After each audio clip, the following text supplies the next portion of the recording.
Bonsoir mesdames et messieurs, bienvenue à cette avant-première qui aurait peut-être déjà dû avoir lieu il y a une année, puisqu'on en avait déjà parlé avec Richard Dindo en son temps, puisque vous vous en souvenez, pour ceux qui sont habitués de la Cinémathèque suisse, que nous avons eu l'honneur de consacrer une rétrospective à Richard Dindo l'an dernier, il y a un petit peu moins d'une année, en marge du prix qu'il a reçu dans le cadre de Vision du réel à Agnon.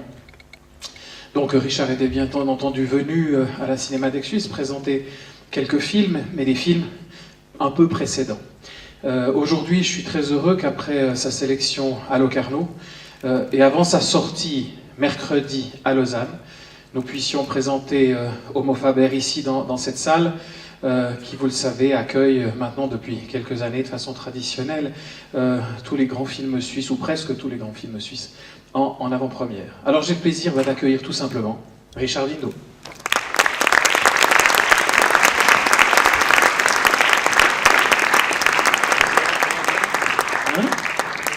Encore la main, c'est la deuxième, on refait, c'est de la fiction. Bonsoir, merci d'être venu dans cette magnifique salle et merci à la ville de Lausanne d'avoir sauvé cette salle. Comme je viens d'apprendre, c'est exceptionnel une salle pareille. Mais pour mon petit film, au départ ça m'a fait peur, mais me voir si nombreux est très très sympathique. Alors est-ce que tu veux dire quelque chose du film avant la projection? Parce que c'est quand même des retrouvailles avec Max Frisch, que tu avais déjà entre guillemets rencontré au cinéma en 1980 avec Journal 1-3 et qui traversait déjà un livre de Frisch qui était Montauk. Donc qu'est-ce qui t'a poussé à t'attacher à Homo Faber? Rencontrer Max Frisch était le rêve de mon adolescence. Et avant même de tourner un film, avant même de le connaître, j'avais déjà un projet sur lui. C'était un projet sur Frisch et les femmes. Qu'est-ce qui est autobiographique dans ses romans par rapport aux femmes? Et un jour, il a écrit Montauk, un livre absolument magnifique, qui était le scénario de mon rêve du film que je voulais faire sur lui. Et à l'époque, je le connaissais déjà, on s'est rencontrés pour des raisons politiques, il m'avait soutenu parfois dans certains petits combats, et donc j'ai fait ce film sur lui. Et ce qui était drôle dans ce film et assez radical, c'est que j'ai fait un film de 2 heures sur un homme sans jamais le filmer. Et un jour, on est allé à Paris pour montrer le film dans une salle de cinéma et les gens étaient surpris que Frisch était toujours en vie. Lui, ça l'amusait. Et dès cette époque, j'ai commencé à rêver de Homo Faber. Parce que je pense que c'est un roman splendide pour un film. C'est un livre tellement visuel que pour un documentariste comme moi, c'est facile d'en faire un film. Et pendant 30 ans, j'ai pensé à ce film, à ce livre, et comment le faire. Et quand j'étais sûr, je l'ai fait. Et je dois dire que je suis très content du résultat.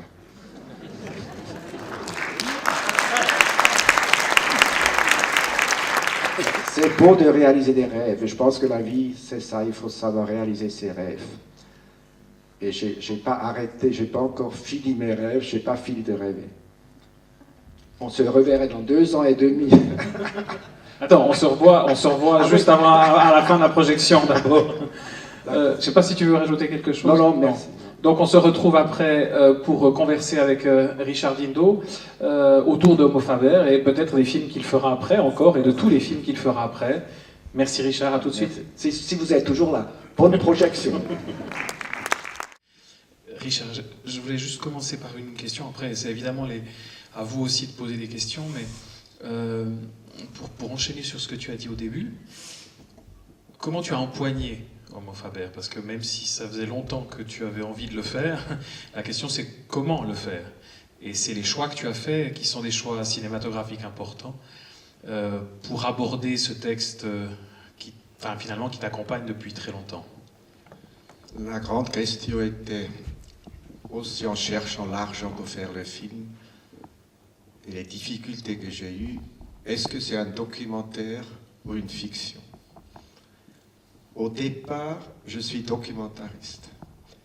Et en tant que documentariste, je suis un lecteur et je bâtis mon film sur le texte. D'abord le texte.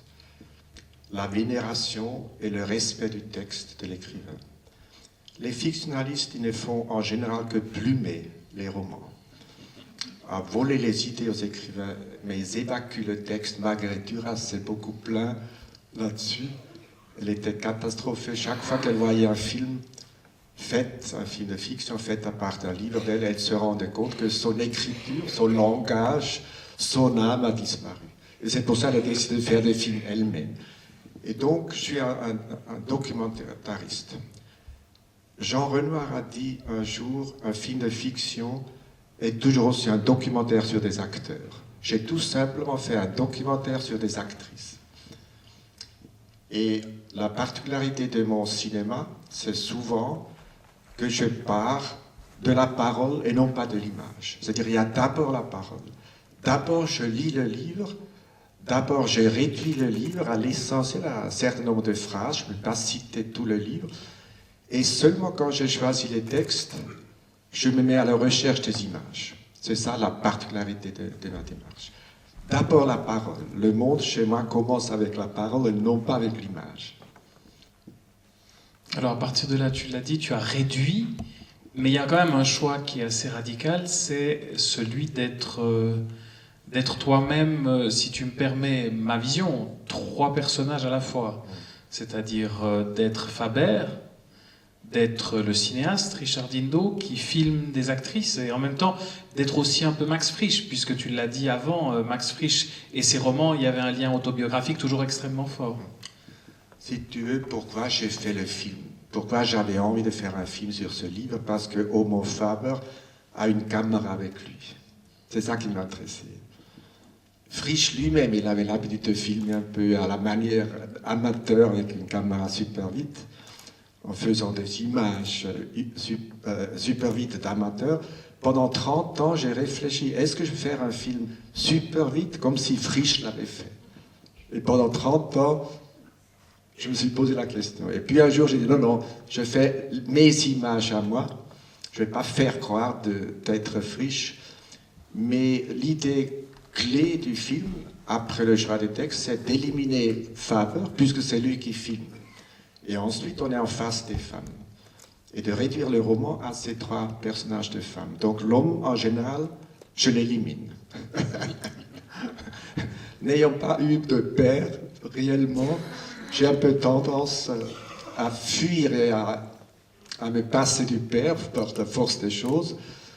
Et donc cette idée que Faber reste absent. Faber est pour Frisch une métaphore d'un certain type d'homme, un cérébral, un homme qui n'a pas de sentiments, qui ne sait pas exprimer des sentiments, qui n'aime personne, même pas lui-même.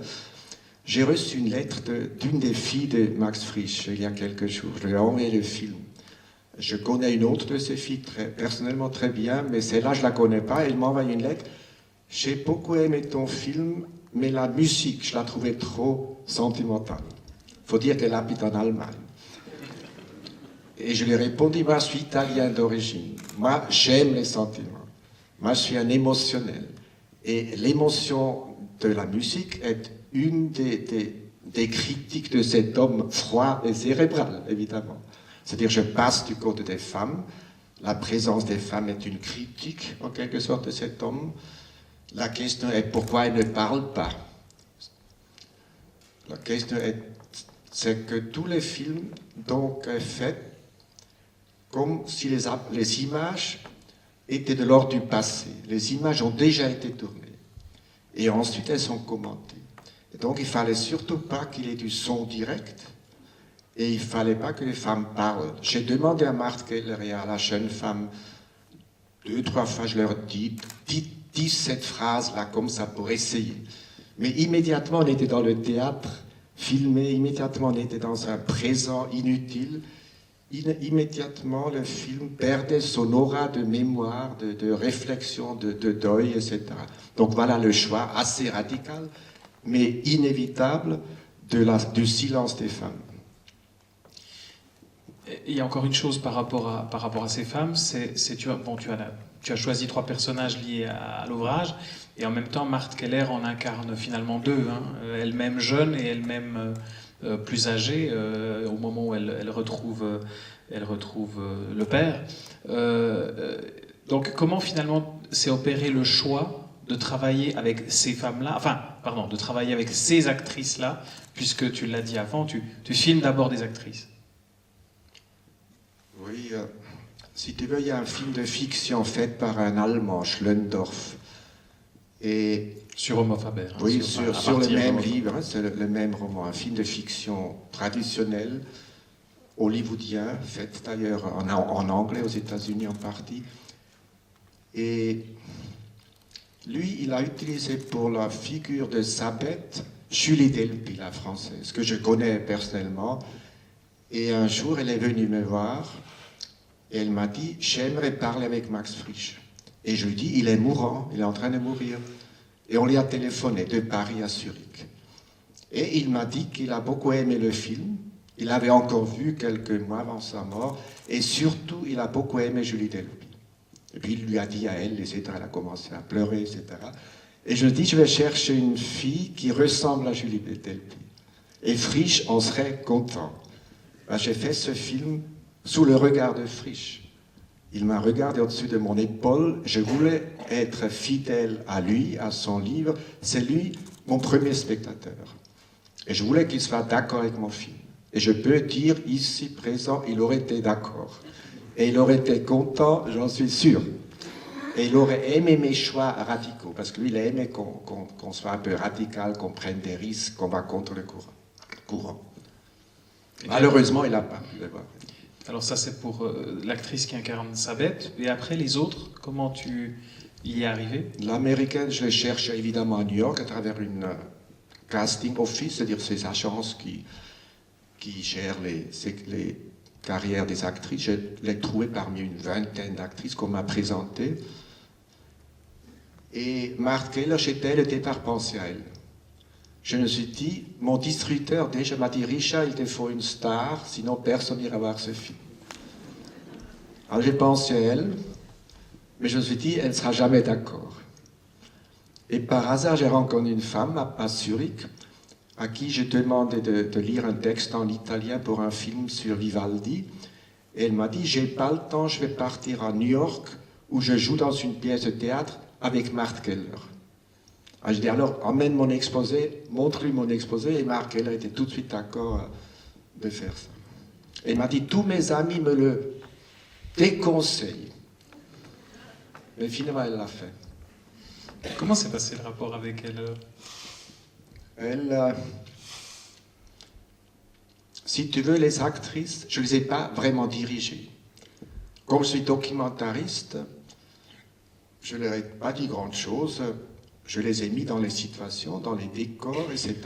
Elles savaient toujours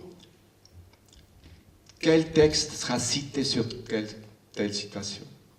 Et donc chaque actrice a pratiquement tout fait elle-même. Tous les gestes, la mimique des actrices, tout cela est spontanément improvisé par les actrices. Il n'y a jamais eu aucune répétition. J'ai fait la caméra moi-même. Dès qu'elles étaient en place, j'ai tout de suite commencé à filmer. Et parfois, je dis une petite chose, mais dans l'ensemble, je les ai observées, j'ai regardé ce qu'elles font, je les ai filmées au travail. Je filme des actrices qui travaillent. Voilà mon côté documentaire. Tout ça a été archi facile pour moi. Et je le dis sans prétention, il est vrai que ce film, c'était facile à faire. T'as un texte splendide, bien choisi, toutes les phrases importantes, et ensuite des actrices splendides, je trouve. Aucun critique de cinéma suisse a parlé des actrices. C'est tous des Homo Faber. Ils ne savent pas parler des femmes. Mais je les trouve qu'elles sont vraiment magnifiques dans le film. Alors ça a été facile pour toi, mais je crois savoir que ça n'a pas été toujours facile pour les actrices, parce que pour avoir croisé Marthe Keller peu de temps après avoir tourné avec toi, je me rappelle qu'elle me disait « Mais qu'est-ce que ça va donner ?» Je devais jouer moi, tout en jouant un personnage, avec face à moi le réalisateur qui était derrière la caméra, donc qui me regardait pas vraiment tout en me regardant. Enfin, je pense que ça l'a troublé aussi par rapport à son travail habituel de cinéma. Elle était habituée d'être entourée de 30 techniciens. Alors j'ai engagé un caméraman uniquement pour lui faire plaisir. j'ai engagé un caméraman pour mettre 2 lampes pour qu'elle ait l'impression de faire du cinéma. Et quand elle a vu le film, elle le trouvait splendide, mais elle se trouvait très très mauvaise. Elle m'a dit, si j'avais su ce que tu veux, j'aimerais tout refaire. J'aimerais tout refaire. Mais j'ai dit, non, tu feras jamais mieux. Et moi, je suis très content. Je suis très content de toi. Et je pense qu'elle a très, très bien fait, je veux dire. La jeune femme, elle connaissait tous les textes par cœur, elle était très bien préparée. Et je le redis, les actrices, spontanément, elles ont agi devant la caméra. À vous, la parole maintenant. J'ai posé quelques questions qui m'intéressaient, mais à vous de poser les vôtres, vos réactions par rapport au film. Moi, j'avais la chance d'avoir déjà vu dans de mauvaises conditions, pour ça que je voulais le revoir ce soir, mais... T'as vu autre chose? Oui, j'ai vu autre chose, parce que je l'ai vu encore pas... Je l'ai vu dans un petit écran, enfin, comme souvent ça nous arrive, hein, quand on travaille, petit écran d'ordinateur, non mixé, donc dans des conditions qui n'étaient pas idéales. Et là, je vois autre chose, en effet. Je vois autre chose dans le rapport, notamment au son, qui était quelque chose qui était vraiment difficile de percevoir dans l'écran. Mais bon, ça on en reparlera après. Ah, vous avez quelques secondes pour réfléchir, par conséquent. À vous, maintenant. Il y a des micros qui circulent dans la salle, des deux côtés. S'il vous plaît. Bon, en principe, on a déjà tout dit. Hein, mais... Non, mais voilà, tu vois, ça commence. Ah, hein, Frédéric? Un cinéaste documentaire. Frédéric Ronsette, cinéaste et collègue. C'est gentil, mais je voulais surtout dire que tu fais un travail original, d'une extrême originalité, parce que tu construis un récit, une narration, avec des éléments qui normalement n'ont rien à faire ensemble, ou qui sont manquants. Il manque le son direct, il manque les dialogues, il manque le personnage principal. Et de ce manque-là naît une construction mentale qu'on se fait en tant que spectateur. Et ça, c'est très fort. Bravo, Marcel. Bravo. Merci. Tu sais, tu connais pas mal de mes films. J'ai toujours travaillé sur ce manque-là, justement. C'est-à-dire, quand tu travailles sur le passé, la mémoire, tu es confronté à l'absence, à l'œuvre filmable. Et ce qui m'intéresse, surtout dans la littérature sur laquelle je travaille et sur les romans sur lesquels j'ai travaillé, c'est pour revenir à Marguerite Duras. Elle a dit un jour, il faut montrer au cinéma, avec les images, ce que les paroles ne savent pas dire. Et il faut dire avec les mots et les phrases, ce que les images ne savent pas ou ne peuvent pas montrer. C'est là-dessus que je travaille. Et avec ce film-là, je suis allé au bout de cette question-là, de ce questionnement. Qu'est-ce qui se passe dans une image et sur un visage d'actrice, par exemple, quand on entend des explications?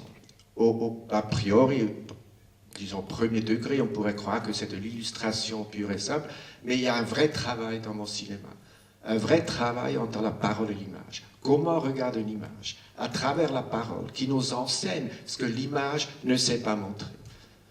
Contrairement à la légende, la vérité, ce que Proust appelle toujours une vérité possible, la possibilité de la vérité, on peut la transmettre qu'à travers la parole, à mon avis. Et je suis fondamentalement un biographe, un cinéaste biographe qui défend un art de la biographie. Ça veut dire la vérité de l'autre. Où est la vérité de l'autre? Elle est dans son langage. On peut connaître l'autre qu'à travers son langage. C'est là-dessus que je travaille. Et c'est pour ça qu'on parle beaucoup dans mes films. Et les perroquets aveugles disent que chez Dindo, ça ne fait que parler. C'est la seule chose qui l'intéresse. Les images, ça n'intéresse pas. D'ailleurs, il ne sait pas filmer. Je vous laisse le jugement sur Dindo qui ne sait pas filmer. Autre question, il y avait des mains levées que j'ai... Voilà, là-bas, tout au milieu. Je peux vous demander d'attendre le micro parce que sinon, on ne va pas vous entendre. Le Capitole est une belle, mais grande salle. Elle est vraiment impressionnante, cette salle. Ah bon, voilà. J'aimerais savoir pourquoi vous avez choisi le français. Le français. De faire le film en français. On n'est pas en Suisse romande ici? Hein? Non, mais le thème- Tous mes films, je les fais en allemand, en français, en anglais. En Angleterre, je montrais, aux États-Unis, si d'aventure un jour je montrerai ce film aux États-Unis, je n'est pas encore sûr. J'ai encore reçu aucune invitation. Mais surtout quand j'ai des commentaires dans mes films, quand les films sont dominés par le commentaire, je les fais lire 3 fois par 3 acteurs différents. Et en Suisse romande, je le montre en français. En Suisse allemande, en allemand. Et aux États-Unis, en anglais. Voilà. Et donc, il y a des traductions, parce qu'on ne peut pas sous-titrer un tel film. Hein. Ce serait comme le rapport entre l'image et la parole est si intense, si dense. C'est très dommage, évidemment, de détruire les images avec les sous-titres.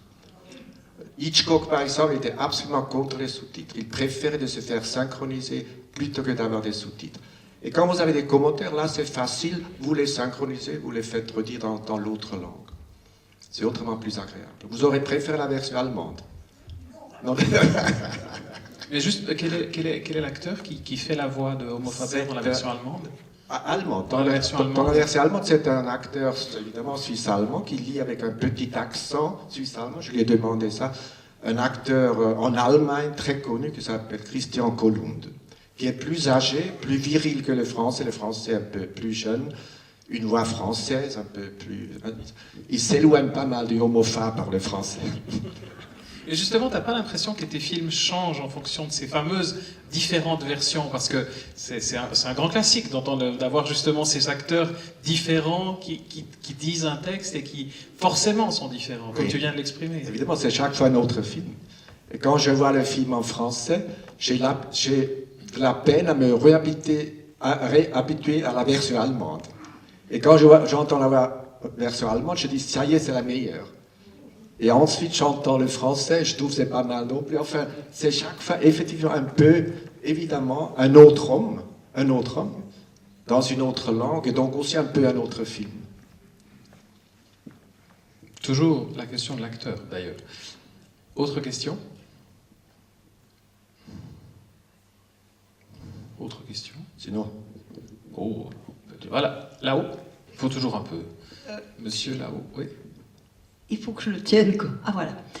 Il se trouve que j'ai relu ce livre hier et avant-hier, et j'ai eu un plaisir extrême que je n'attendais pas de l'entendre et de le voir.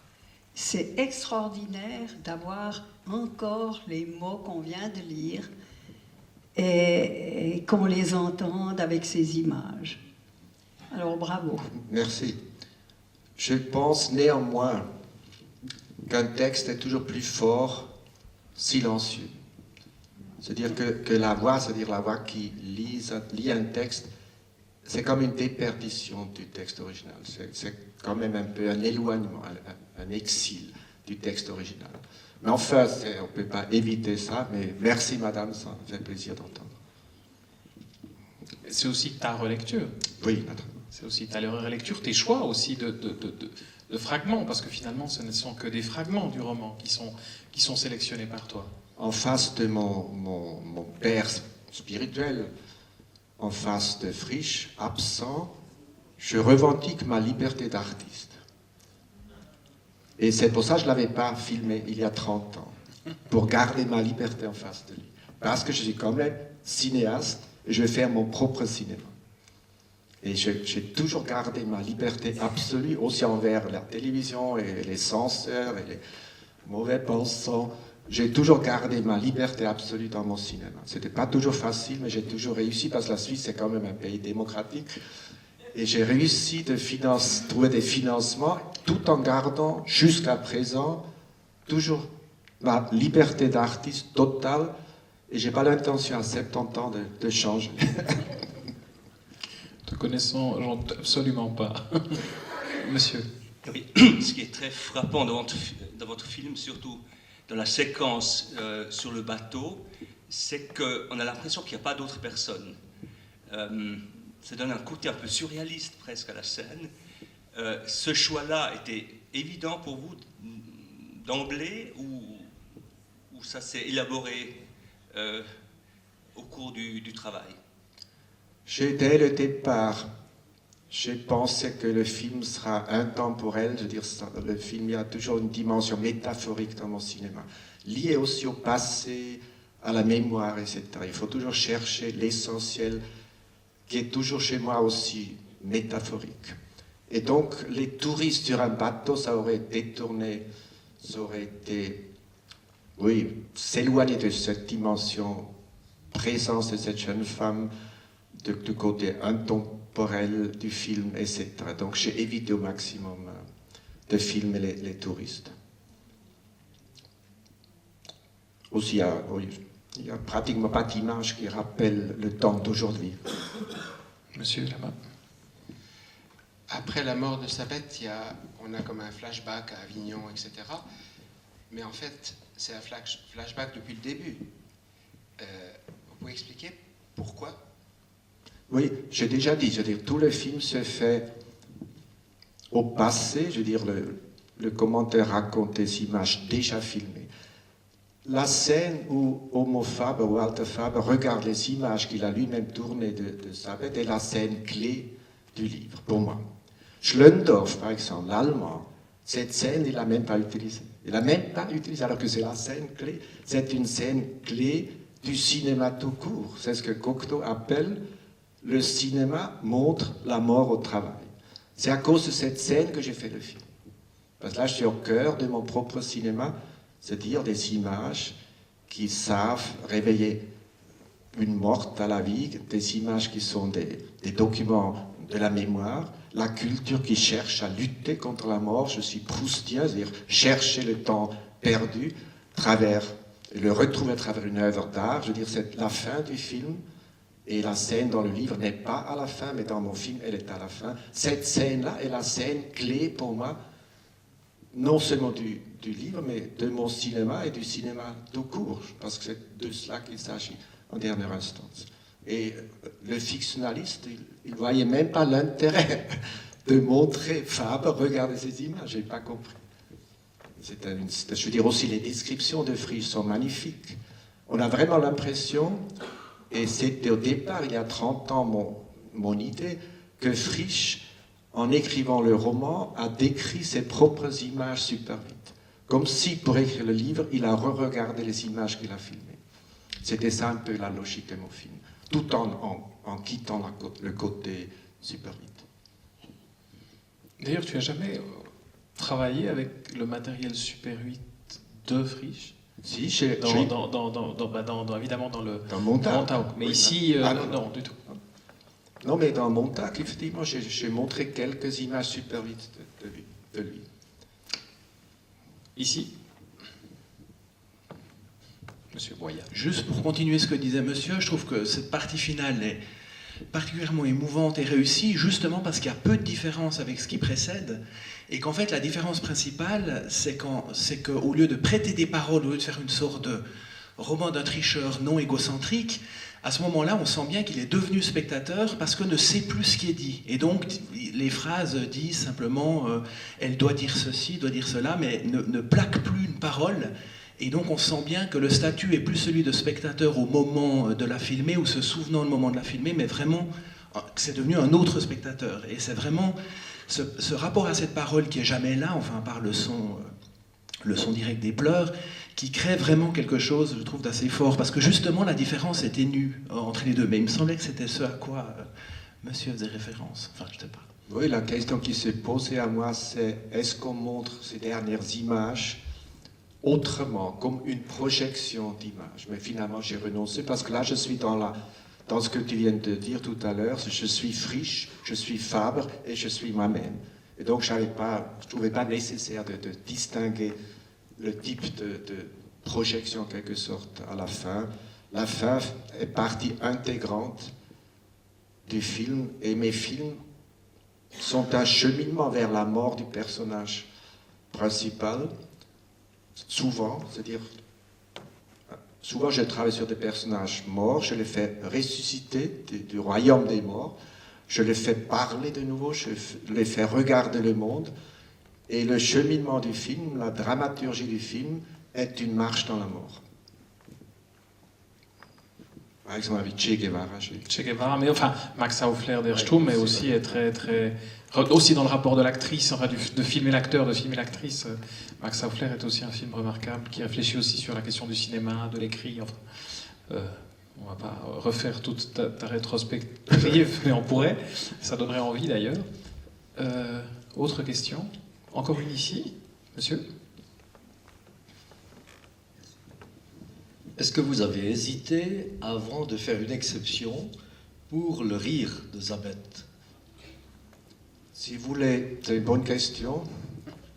Quand on a un système, une logique, ce qui est le cas chez moi, un critique de cinéma à Paris a écrit un jour: Dindo a un système et ce système ne fonctionne pas.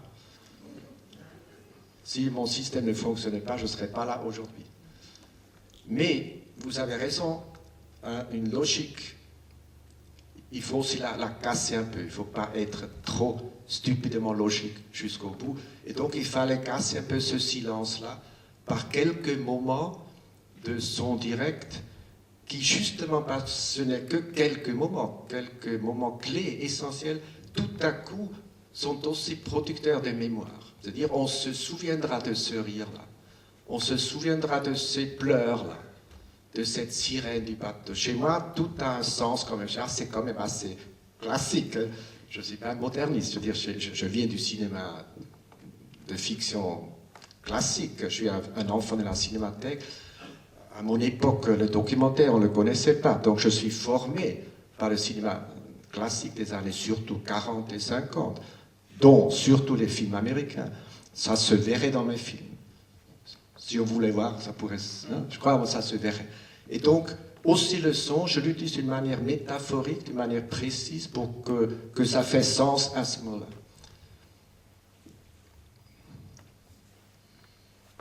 Autre question? Remarque? Vous voulez encore dire une autre chose? Il y a encore une question Ah, là-bas. pardon. Allez-y. Non, mais tu peux le dire en attendant que le micro arrive.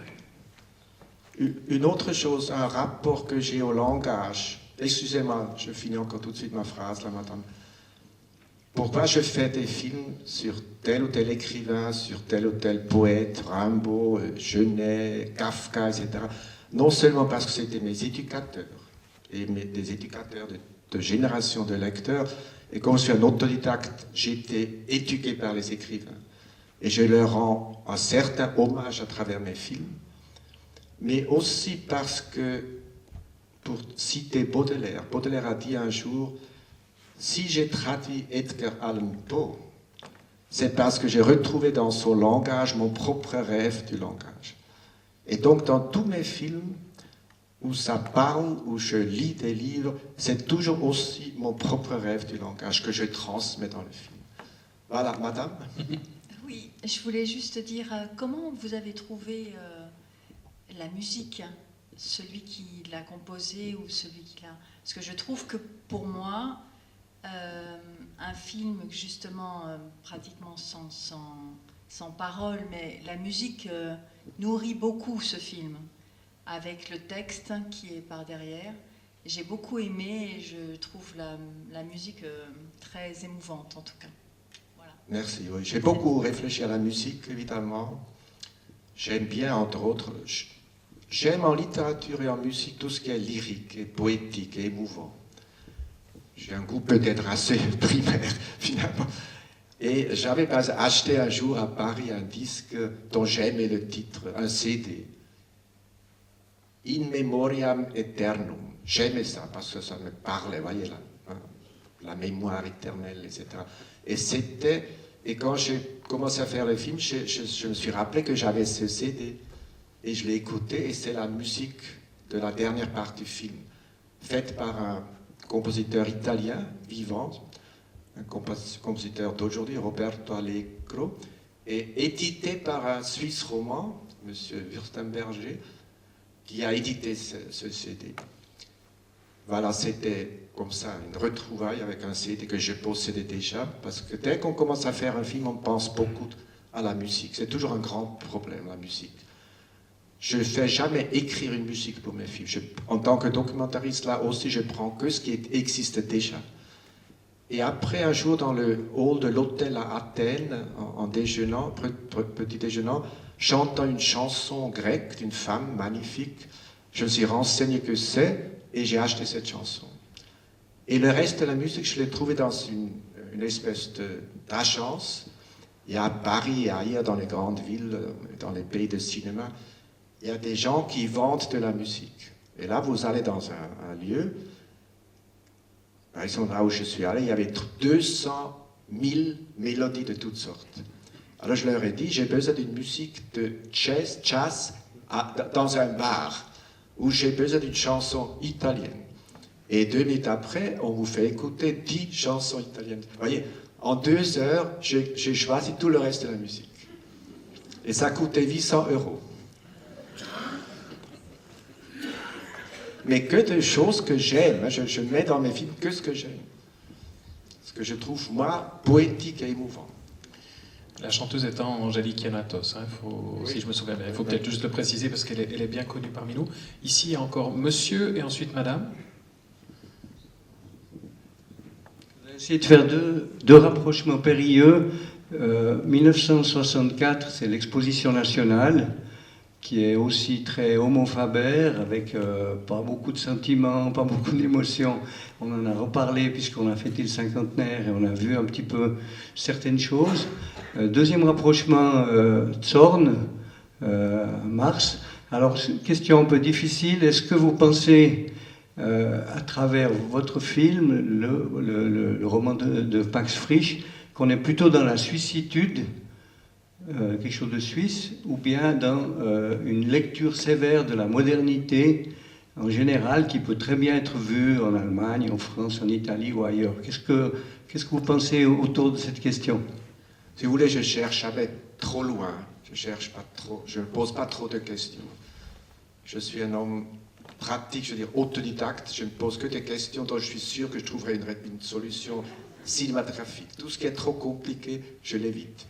Mais ce Homo Faber, c'est certainement un homme de langue allemande, je veux dire, de l'univers culturel et intellectuel et psychologique allemand. Donc c'est un Suisse allemand, c'est pour aussi être un Allemand. Je veux dire, ce livre est d'ailleurs lu dans toutes les écoles en Allemagne et dans les lycées, etc.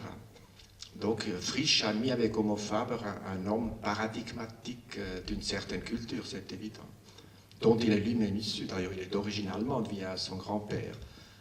Et à partir de ces années-là, quand il a écrit ce roman, il devenait un grand écrivain de langue allemande, lu beaucoup en Allemagne. Et c'est pour ça qu'il était très heureux pendant ces années-là à Rome, parce qu'il était en train de devenir fameux et qu'il commençait à vivre de sa littérature grâce, comme il disait à l'époque, grâce à mes lecteurs allemands. Et donc ce Homo Faber, évidemment, c'est pas un Français, c'est pas un Italien, c'est vraiment un homme de culture allemande. Donc quelqu'un m'a demandé, un critique de cinéma m'a demandé, est-ce que vous êtes un Homo Faber, vous aussi? J'ai dit, non, vous, pas moi. C'était un critique suisse-allemand ou romain? Oui, suisse-allemand. Madame? Oui, alors encore une fois, merci pour ton film, Richard. Cinéaste, Anne Gontier. Je me posais des questions sur comment tu as alterné des photos et des passages filmés. Est-ce que tu le savais à l'avance? Enfin, d'où vient ce mélange? Oui, naturellement, je savais ça à l'avance que j'allais faire ça. J'ai vu un jour, comme je suis très cinéphile, j'ai vu beaucoup de films dans ma vie, de fiction. Un jour, il y avait un film qui s'appelait A Star is Born, un film américain par George Cukor sur la vie hollywoodienne entre un cinéaste et sa femme, Judy Garland. Et ce film a été raccourci par la production. Et beaucoup plus tard, des années plus tard, on a cherché à reconstituer le film dans son original, mais on n'a pas retrouvé les images filmées, seulement des photogrammes.